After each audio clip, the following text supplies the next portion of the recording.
Hello viewers, কেমন আছেন সবাই? আশা করি সবাই ভালো আছেন। তো আজকে আমি যে বিষয়টা নিয়ে আলোচনা করব সেটা খুবই সাম্প্রতিক একটি বিষয়। সেটা হচ্ছে মামলা জট কমানোর জন্য আইনমন্ত্রী বলেছেন যে তিনি দেওয়ানি কার্যবিধি সংশোধন করতে যাচ্ছেন। তো এটা খুবই একটা ভালো একটা সংবাদ। তো চলুন আমরা এখন বিস্তারিত আলোচনা করব আইনমন্ত্রী কি বলেছেন এবং তিনি কি কি পদক্ষেপ নিচ্ছেন এই বিষয়ে, আর ভবিষ্যতে আরও কি কি পদক্ষেপ নিতে পারবেন। তো চলুন শুরু করা যাক।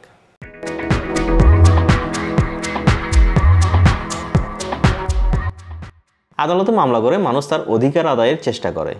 মানুষ আস্থা ও বিশ্বাসের সাথে পর্বতসম আশা নিয়ে আদালতের দ্বারস্থ হয়। বাংলাদেশের অধিকাংশ মামলাই জমিজমা ও দাম্পত্য জটিলতা সংক্রান্ত। সুপ্রিম কোর্ট সূত্রে জানা গেছে, সারা দেশে বিচারাধীন মোট মামলার সংখ্যা 36,84,728টি। তার মধ্যে সুপ্রিম কোর্টের আপিল বিভাগে বিচারাধীন আছে 23,617টি। হাইকোর্ট বিভাগে রয়েছে 4,89,068টি। অধস্তন আদালতে বিচারাধীন মামলার সংখ্যা 31,72,043টি। আর এই মামলাগুলো পরিচালনা করার জন্য বিচারকের সংখ্যাটা অতি নগণ্য। গত এক দশকে দেশের সকল আদালতে মামলার সংখ্যা বাড়লেও বাড়েনি বিচারকের সংখ্যা। এখন আরও কমে গেছে। আইন কমিশনের চেয়ারম্যান ও সাবেক প্রধান বিচারপতি ABM খায়রুল হক বলেন, বিচার বিভাগের চলমান মামলা জট নিরসনে যত দ্রুত সম্ভব অন্তত 5,000 বিচারক নিয়োগ দিতে হবে। বর্তমানে মামলা অনুসারে বিচারকের সংখ্যা যেমন কম আছে, ঠিক তেমনি কম আছে আদালতের পেশকার, সেরেস্তাদার ও কর্মকর্তা কর্মচারীর। মামলা দ্রুত নিষ্পত্তি না হওয়ার আরও যে কারণগুলো আছে সেগুলো হলো সাক্ষ্য ও তথ্য উপাত্ত সংগ্রহে দীর্ঘদিন সময় ব্যয়, কিছু আইনজীবীদের দূরদর্শিতার অভাব, সাধারণ মানুষের আইন সম্পর্কে বিরূপ ধারণা থেকে অসহযোগিতার মনোভাব এবং তথ্য উপাত্তের আধুনিকায়ন না হওয়া, আইনের যথাযথ প্রয়োগের অভাব, রাজনৈতিক দলের ছত্রছায়ায় মূল অপরাধীর শাস্তি না হওয়া, ভারতীয় উপমহাদেশের মানুষের অপরাধ করার বাড়তি প্রবণতা, অনেক আইনজীবীদের মামলার জট কমাতে আন্তরিকতার অভাব, ছোট ছোট কারণে মানুষের মামলা করার প্রবণতা ইত্যাদি কারণও যুক্ত রয়েছে মামলা জটের পিছনে। যা হোক, এবার মূল প্রসঙ্গে আসা যাক। দেওয়ানি মামলা জট কমানোর উদ্দেশ্যে আবারও দেওয়ানি কার্যবিধি 1908 সংশোধনের উদ্যোগ নেওয়া হয়েছে। আইনমন্ত্রী আনিসুল হক বলেছেন, বিচার প্রক্রিয়া সহজতর করে মামলা জট কমিয়ে আনতে 1908 সালের দেওয়ানি কার্যবিধি যুগোপযোগী করে সংশোধনের কাজ করছে আইন মন্ত্রণালয়।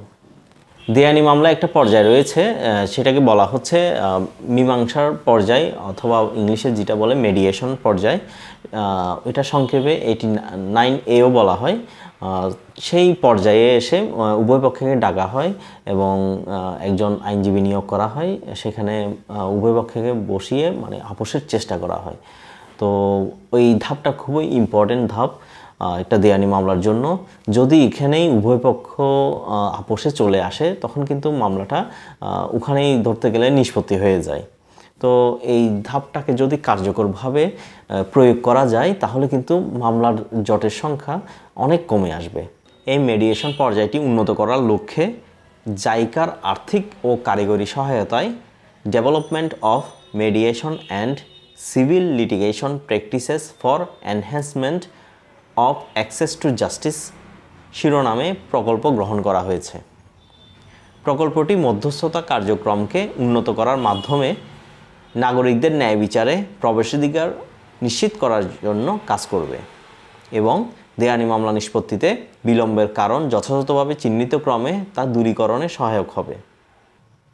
মন্ত্রী জানান, প্রশিক্ষণ এবং সক্ষমতা বৃদ্ধির এই প্রকল্পটিতে বাংলাদেশ এবং জাপানে মেডিয়েটর, বিচারক এবং লিগ্যাল এইড অফিসারদের দক্ষতা জ্ঞান বৃদ্ধির জন্য প্রশিক্ষণ কর্মসূচি অন্তর্ভুক্ত করা হয়েছে। আইনমন্ত্রী আনিসুল হক সাহেব তিনি কিন্তু চেষ্টা করছেন যে যাতে দেওয়ানি মামলার জট কমানো যায় এবং কিভাবে কমানো যায় সেই জন্য বিভিন্ন পদক্ষেপ কিন্তু গ্রহণ করছেন।